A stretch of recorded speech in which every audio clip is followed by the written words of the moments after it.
মহাসচিব শহীদুদ্দিন চৌধুরী এনি, আমাদের পঞ্চগড়ের আজাদ ভাই, শামু ভাই এবং উপস্থিত সম্মানিত দর্শকবৃন্দ, আমি সব সময় বলে থাকি এই খেলা খেলা নয়। আন্দোলনের সময় আমি বলেছিলাম এটি আন্দোলনের একটি অংশ ছিল। এখন বাংলাদেশ মুক্ত হয়েছে, নতুন বাংলাদেশ। এখন হচ্ছে দেশ গড়ার খেলা আমাদের। সুস্থ মানুষ, সুস্থ দেহ, তাহলে সুস্থ দেশ আমরা গঠন করতে পারবো।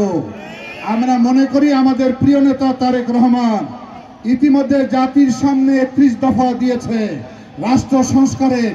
সেই 31 দফার সঙ্গে আমরা সবাই আছি, সমর্থন জানাই নাকি হাত তুলে জানিয়ে দেব। সুতরাং এবার বক্তব্য রাখবেন আমাদের প্রিয় নেতা, যিনি সুদূর লন্ডন থেকে আমাদের এই খেলায় উপস্থিত হয়ে লালমনিরহাট সহ রংপুর বিভাগের প্রতিটি মানুষকে গৌরবান্বিত করেছে। সেই প্রিয় নেতা আমাদের পার্টির ভারপ্রাপ্ত চেয়ারম্যান জনাব তারেক রহমান বক্তব্য রাখবেন।